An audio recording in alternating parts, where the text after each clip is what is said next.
Hello dear students, in this video we are going to see about what is multithreading and what are the two ways to create multithreading. So before we talk about multithreading, let us see what is multitasking. So there are two types of multitasking there. One is process based, other one is thread based. So what is process means? For example, if I want to say browser is a process, Word is a process, music player is a process. So there are different application or different programs which is running individually. So all these are process. So when all this process are running at the same time, we call it as process based multitasking. So process based multitasking is what at a time I can able to browse, at a time I can able to type something, I can hear something using media player, I can download something. So all these are different process which is running at the same time. This is process based multitasking. And then what is thread based means inside a single process, if multiple threads are running at the same time, then it is called as thread based multitasking. For example, if you take Microsoft Word, while we are typing, at the same time, if there is a grammatical error, it will be pointed out by a green color underline. And if it is a spelling mistake, if it is, it will be pointed by a red color underline, right? So Microsoft Word is a single process. Inside a single process, these three things, for example, these three things are running at the same time. So this is what thread based means. Inside a single process, when independent works are running at the same time, we call it as thread based. So now let us say what is multitasking. That's what the multitasking is. So in a single process, when multiple threads are concurrently running, that is what multi-threading is. So what is a thread then? Thread is a single sequential flow of control within a program, which means single sequential flow means, for example, typing is one particular process, one particular sequential flow of execution. So typing is independent of checking spelling mistake, and checking spelling mistake is independent of checking grammatical mistake. So all these three tasks, which is independent to each other, is running at the same time inside a single process. So that is what a multi-threading means. So thread is a single sequential flow within a program.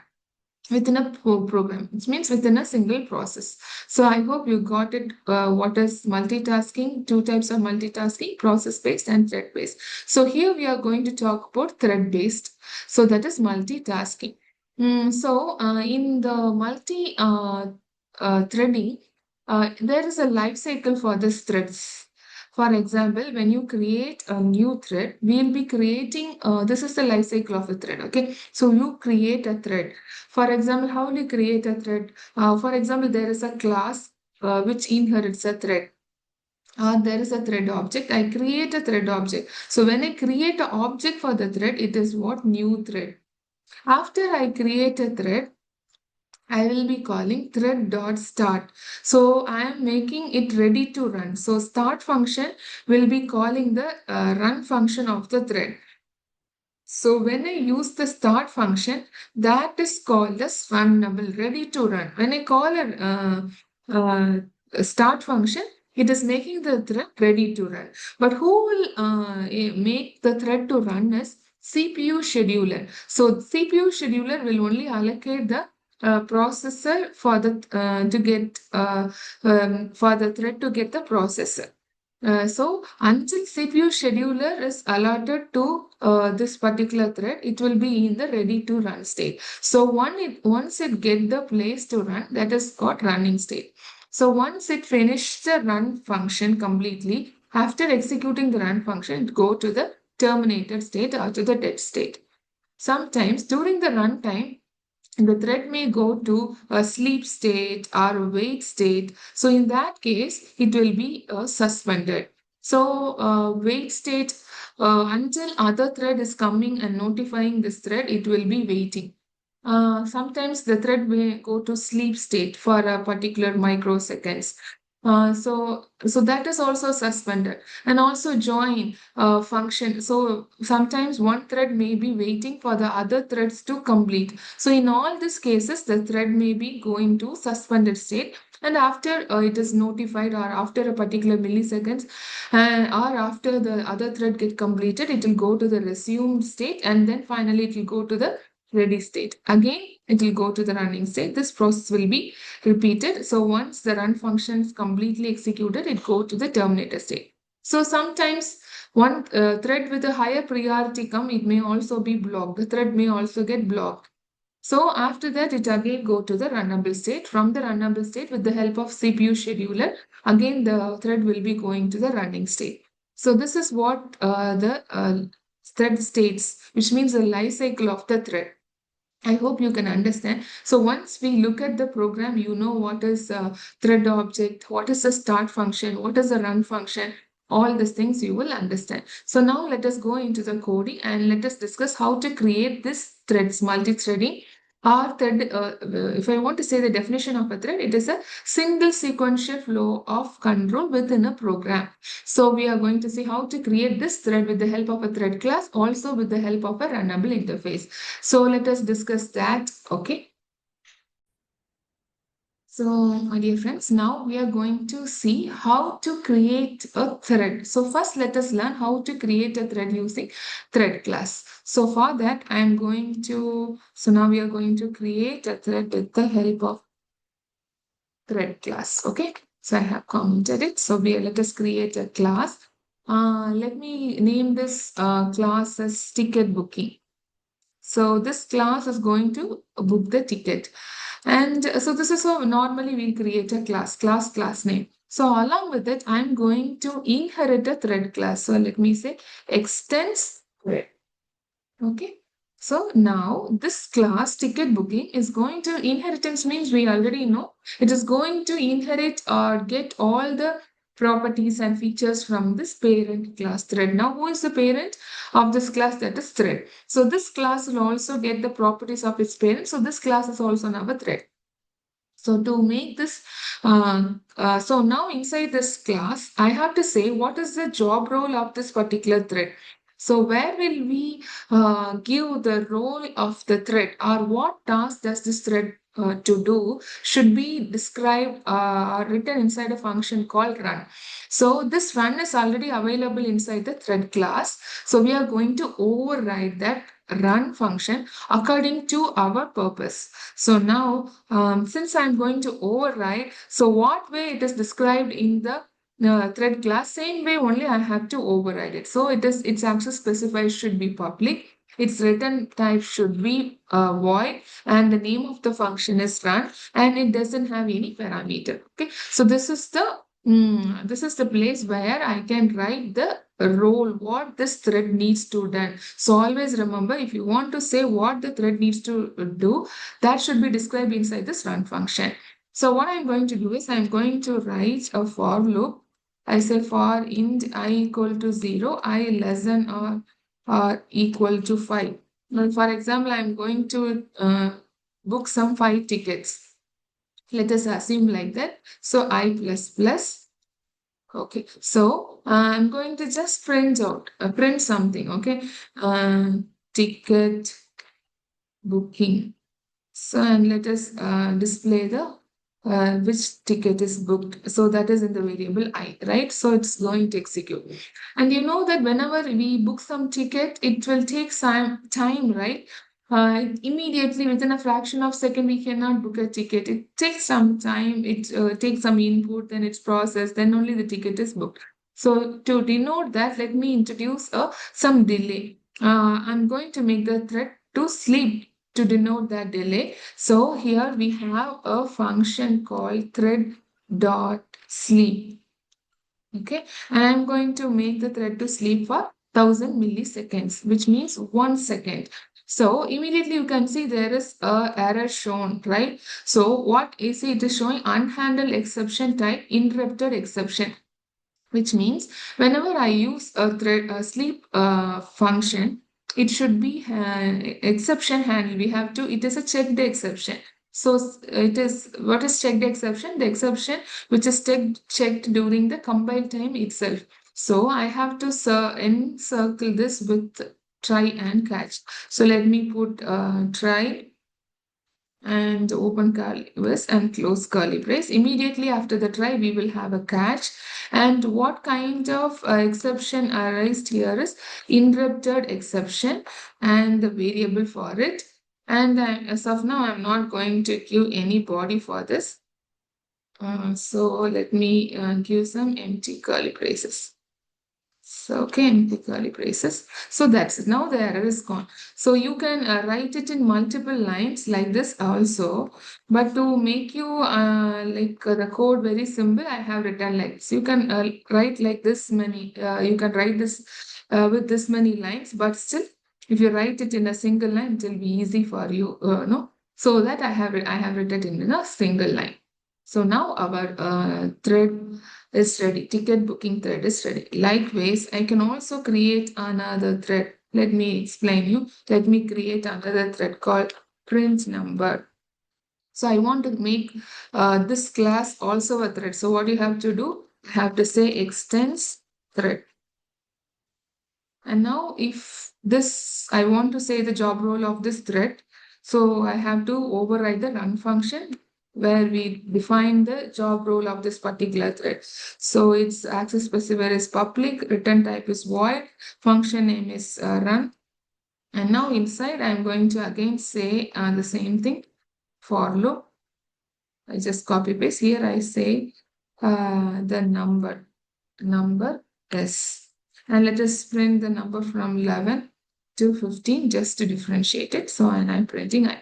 So now I have created two thread classes. One is to just to say it for ticket booking. Other one is to just say the print number.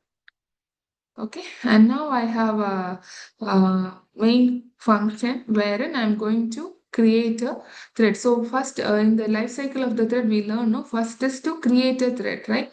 So how to create a thread is, so since we have extended thread class in this class, right? So I'm going to create, so this is also a thread class only.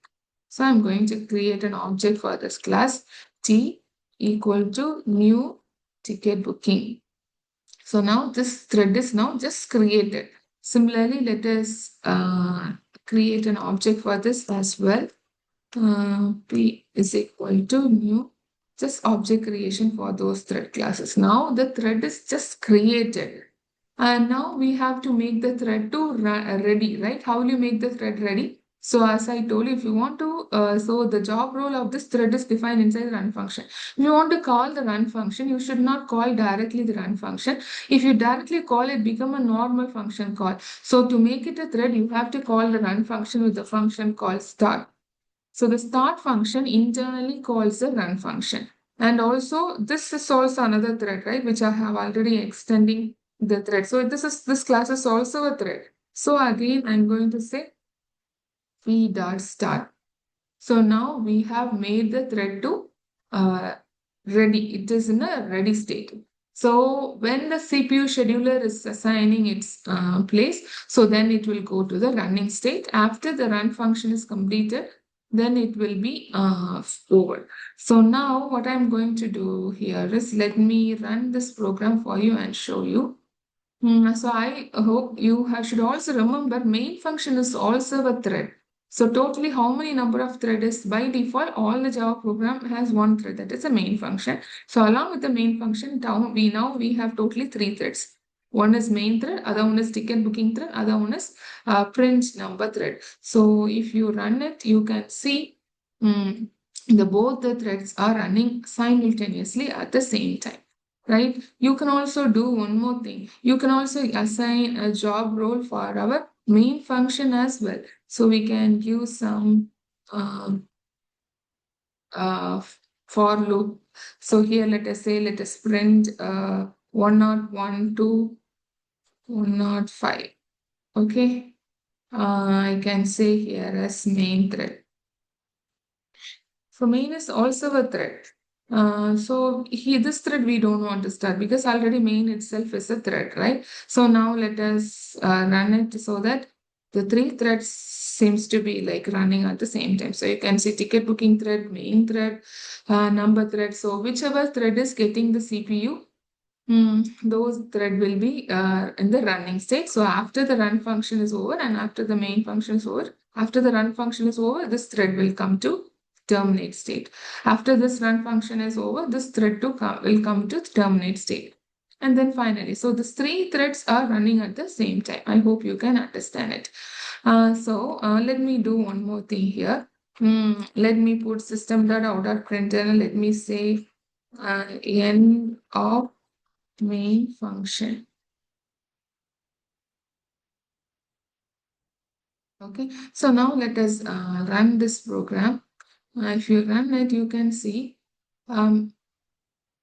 all the threads are running and the end of main thread is coming. Sometimes, so here, so all the threads are running. See, sometimes what happen is, let me say something else, or else I'll show anything. Let it be like this. So now again we have three threads. One is main thread, one is ticket booking thread, another one is sprint thread. Now if I run this program, see, end of the main function is executed immediately. Okay, so before these two threads are completing its job, the main thread completes its task. Because I have given only one statement to execute for it, that is just to say end of the main state function. So my objective here is after its child threads, no, after the threads T and P completes its job, then only the main thread should finish its job. So I have to make the main function to wait until this two threads is completing its role. So how to do that is, so we can say, let me make T dot join. Okay. Similarly, I have to say P dot join. So it is showing an exception because it is a checked exception.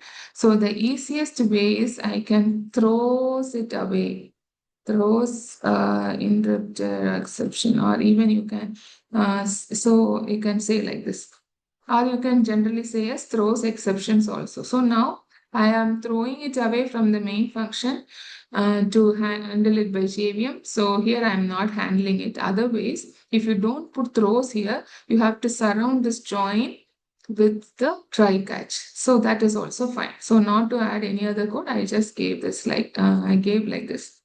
So join. So now if I run, what is the meaning is, so until this T and P is finishing, join function will make the thread to wait until this until these threads are completing. So the main function will wait until T thread and P thread is completing. If I run this program, now you can see this line will not print until its child threads are finishing. So at the end only, the end of the main function is working. So to check whether the thread is running or is it alive or not, for that we have another function called is alive. So let me say system.out.println. Before after I start and before it is ending, let me check the state of this two thread. So let me, or I have to check whether it is alive or not. So I say is alive. So I can do it for the P thread as well. So for P thread and this both threads, I am checking whether it is alive, which means it is working live or not. So after join also, we are going to check it.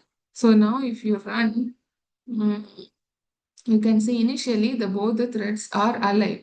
It is starting. So once it starts, the P thread and T thread, this thread, ticket booking thread and print now number thread both are alive. So it is true. So after that, the through threads is running at the same time. And because we are not making the main thread to finish it until because we gave join, right? Join means it will make the thread to wait until these two threads are completing. So after join, after it execute this join means what is the meaning? The two threads completed its work. So after that, if you check is alive, it is false. It is not alive because join will wait until means join means it will wait until the T thread is completing until P thread is completing. So after that, these two threads are not alive. So after that, only the end of main function is coming. Right, these are the two additional functions. This is just to make you to understand, that's it. We have some other functions also. So before the t dot start, let us say system dot out dot println, and let us check what is the state of t and p. Let us say state of t thread. So let us check for one. So let me say t dot get state. So when I say t dot get state,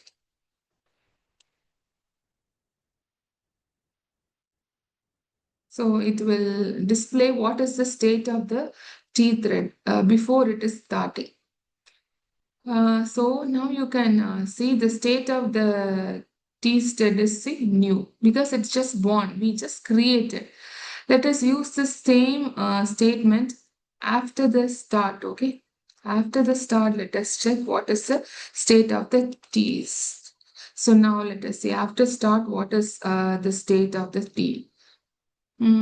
See, after that, the state of the T become runnable. Got it? So once you just create an object, it will be in the new state. After you start it, it become a runnable state. From the runnable state, once the CPU scheduler give an opportunity for it to run in the processor, it become a running state. After the run function or the main thread is over, it goes to termination state. So even we can check it after this join function as well. Mm. So now you can see the state of T thread after join. And let us check what it is showing. So these are some additional functions to know the details about the threads.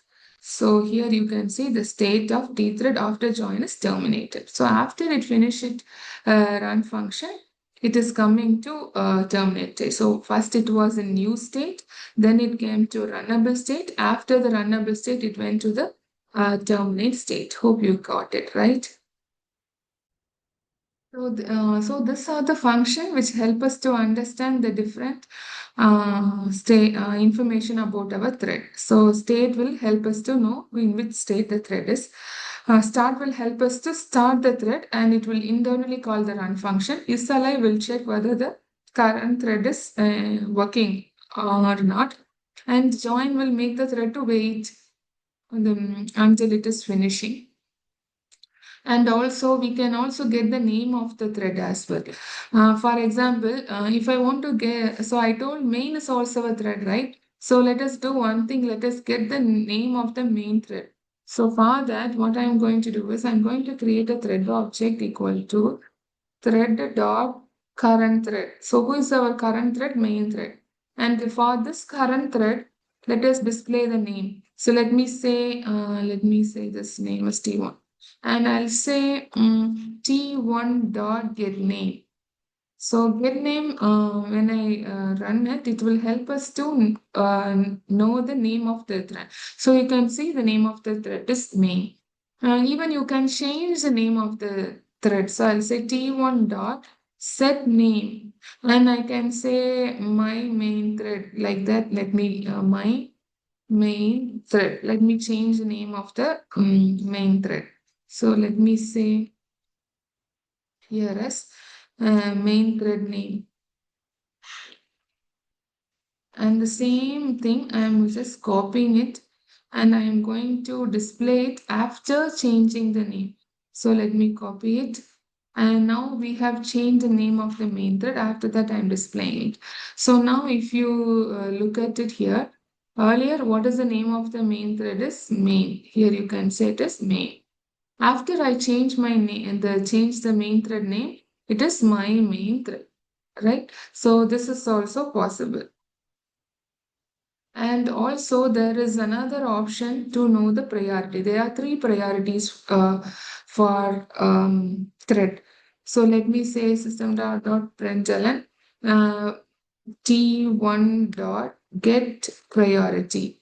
So normally it can be in minimum priority or it can be in the maximum priority. So you can see the priority is 5. So that is minimum, maximum, normal priority. So that is 5.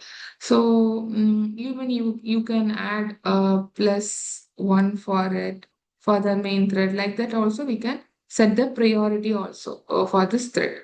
So these are the additional function we can use. Right? I hope you got it. So this is one way to create a thread. So let me remove all the additional functions we wrote. So these are the additional functions we wrote just to know about the different functions available for a thread. Okay, so this is how we just create a thread using a thread class. So using just you have to inherit the thread class, and then you have to create an object for it, and then you using that object say t dot start. So that create a thread.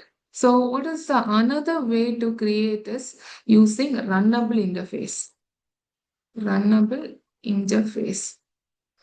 So what is the only change we have to do? Why we want to go for runnable interface from thread classes? See, in Java, multiple inheritance is not supported. So if I say extends thread, this class cannot inherit any other thread. It may be required when we implement it in real-time application. So it will not be flexible, right? Because this class is restricted only to use the thread class. So, but if I use an interface, this class will get an opportunity to get or to use another class as well. So for that only we are going to create a thread with the help of runnable interface also. So if it is an interface, you have to use the keyword implements. And the interface name, predefined interface name is runnable. And this runnable interface is a functional interface, which means what? This runnable interface has only one abstract function, that is run. So, for example, if I make it as run one, immediately it will show error here because whenever I implement any of the interface, we have to define the functions or abstract function of that. So, run is the abstract function present inside the runnable interface. So, when I make it as run, the error is gone. Similarly, here also, if I want to do it with the help of a runnable interface, I'll say implements and the name of the interface. That's it. And here, since it is not a direct thread class, right? It's normal an interface. So to make it as a thread, only thing you have to do is you have to create a thread object. I have to say thread. After this, we'll create after the thread. We create object. Okay. So here we have created an object for this class which has implemented the thread class. Sorry, which implemented the runnable interface. So let us say thread T1 equal to new thread of. So I want to make this class as a thread because this class is only implementing the runnable interface. So what I'm going to do, I'm going to give this thread object to this, right? So I have given the object of the class which has implemented or which has used the interface runnable to this thread. Similarly, in the same way, I'm going to create another thread T2, which is going to receive the object of this P, of this print class P. So now I have to say T1 dot start and I have to say T2 dot start. That's it. That's very simple. So same thing here you have to say implements runnable and here you have to create a thread object. Then you have to pass this object to it and using this object now you have to say start. So when I start it automatically internally calls the run function and you can get the same output as we get already. Hope you got it, right? Once again, I'll just recollect. This is this how you have to use runnable interface. Inside that, don't forget to implement the run function. Here you create an object for both the classes which implements runnable interface and create a thread object, pass this object to it. And then using this object, you start it. If I want to make it with the help of a thread class, what will you say? You have to use extends thread. And similarly here also, if it's want to be done with the thread class, I have to say extends thread, right? And here, if it's so, then already we have extended thread itself. In this case, we don't want a thread object. Directly, we can use the class object itself because the class itself is a thread. So again, now I will again get the same output. So now you can see same output I am getting. So we can create a thread in the both ways. Either using thread class, see very simple, and also you can also do it with a runnable interface as well. Hope you got it. Thank you. God bless you.